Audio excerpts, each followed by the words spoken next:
Yo, you guys, this is Blacklist to the Abyss, and you're watching my review for Hunter x Hunter episode 141. Alright, and this episode starts off with us getting the results of the fourth election.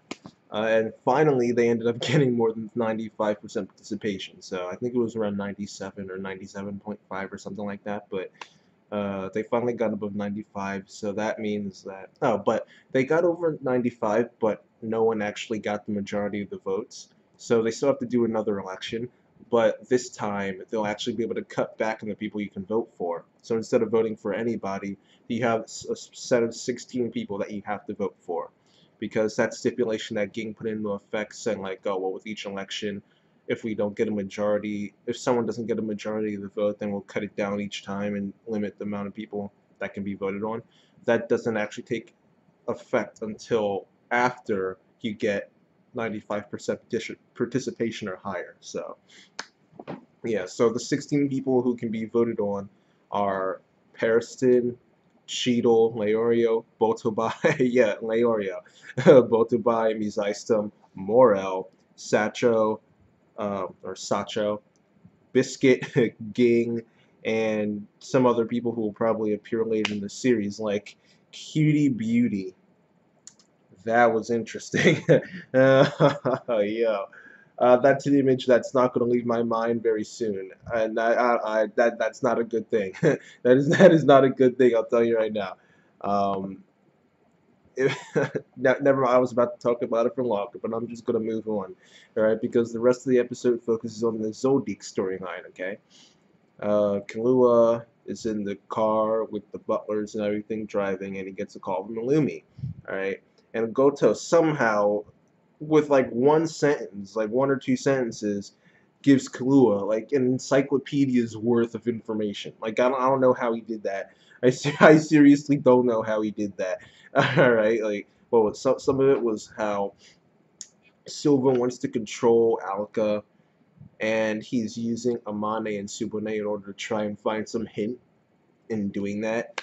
Um, and thanks to Goto saying Lumi's name and Killua watching Amane's reaction, he's able to tell that Amane, Subone, his parents, and Zeno disagree with Illumi. However, in reality, they've actually been given the green light to kill her if necessary, because you can't kill family members during an intermission.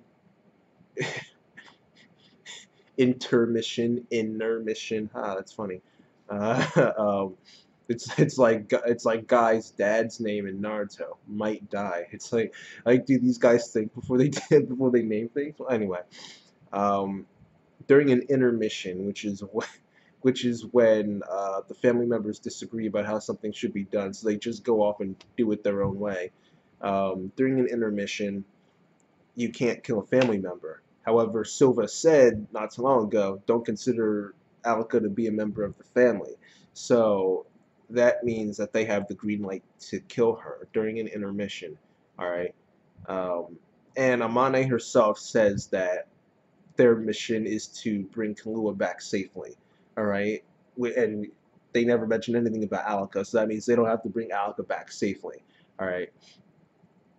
Now you would think that since they don't really have the same goal, but they're willing to do the same thing really. So you would think that they wouldn't really be trying to like get away from Illumi that much because it's not that like who cares. But um, the thing is, Kahlua did this little. I'm assuming this is why Amane is still going against Illumi.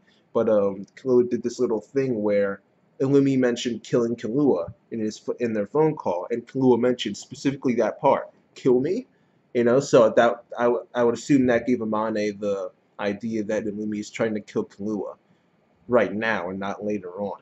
All right, so I would assume that that's why Amane is going against Illumi right now, because she's under the impression that he's after Kahlua rather than Alka. Um, and it doesn't really help that he just indiscriminately attacked all of them inside the car. this dude,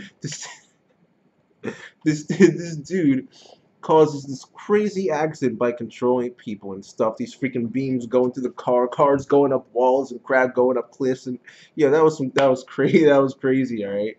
Um, and he says that at first he was going to try and talk with Kahlua, but he realized that Kahlua was hiding information from him and the rest of the family about Alaka. And he didn't want to give Kahlua the chance to use that information against him. So he just said, you know what, I'll just kill Alaka before he has the chance. All right. And since that failed, he does Hisoka. Okay, I want you to take care of the butlers, and then I want you to get Alaka away from Kahlua. All right. And then Hisoka ends up trolling Illumi because he asks if he can kill Kahlua. And then Illumi goes just crazy mode. Alright, like he just goes crazy mode. These freaking crows come out of nowhere. I thought Itachi was gonna show up at some point. Alright, these like crows show up and crap. It was funny. And then I put it as the thumbnail. Okay, Hisoka had this face. It's just, how can you not like Hisoka? The dude's just too good. He's too cool. He's just too funny. He's too awesome. He's too everything. All right, like the dude's this dude Hisoka. He's just funny. He made me laugh so much here. That face. And then Lumi asked, like, did you do that on purpose? Because the bloodlust that Illumi was leaking out allowed Kahlua to find him and know his location. All right. So yes, like, did you do that on purpose? And then he's like, no, no, of course not. But in reality, he did because he wants to fight Gon, and he can't fight Gon if he's dead, unless you revive Pito somehow, which isn't going to happen. But whatever. He says he wants to fight Gon, and in order to fight Gon, he needs Gon to live. However, he says he'll only try and let Gon live if it's possible, because with all this Zoldyck stuff going on, it might not be possible to keep Kahlua's plans from working and healing Gon.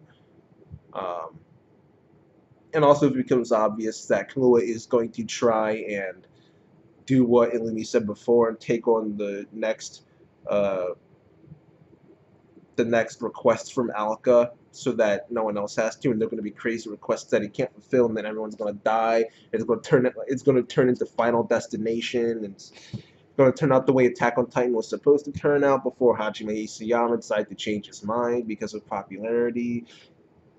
You get the point, right? There are certain circumstances where he just might have to let Gon die, but he doesn't want to, so he's going to try and help, but if it comes to it, he'll just let Gon die and stop Kahlua. Alright?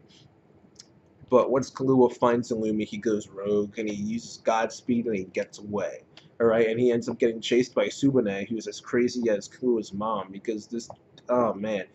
Kahlua could, like, stab these people in the freaking leg, stab him in the stomach, stab him in the face. They'd be crying with joy, like, I can't believe he's become so ruthless. Oh my god, like these people are crazy. She's not, well, Subane is as bad as the mom, whose name I don't remember, but I don't really care about her that much anyway. But Subane is not as crazy as her, but she's just happy that he'll become a good assassin one day because of crazy techniques like Godspeed.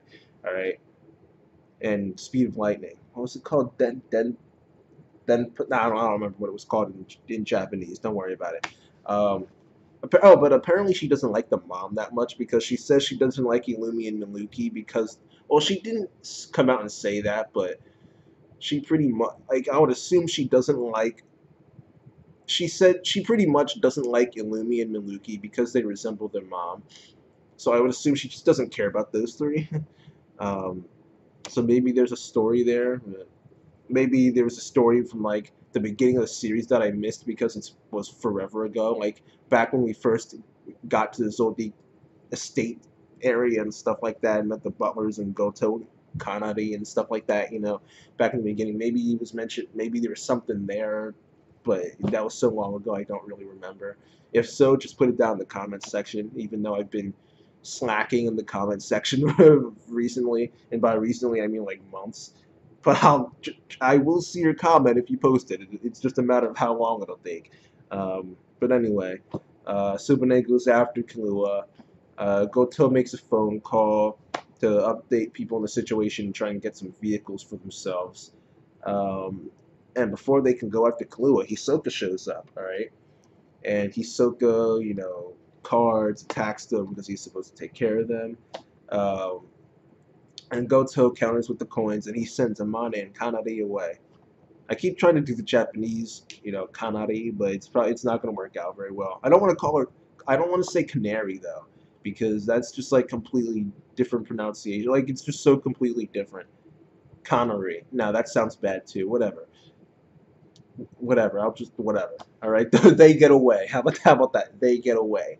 All right. Um, and so now we've got Goto versus Hisoka, and they're gonna fight. Um, Other than that, the only thing worth mentioning is that in this episode we got a BroCon moment from Alka. So clearly she's been watching The Irregular at Magic High School. But that's it for the episode, you guys. And I thought it was a good, solid episode, so I'll give it an 8 out of 10.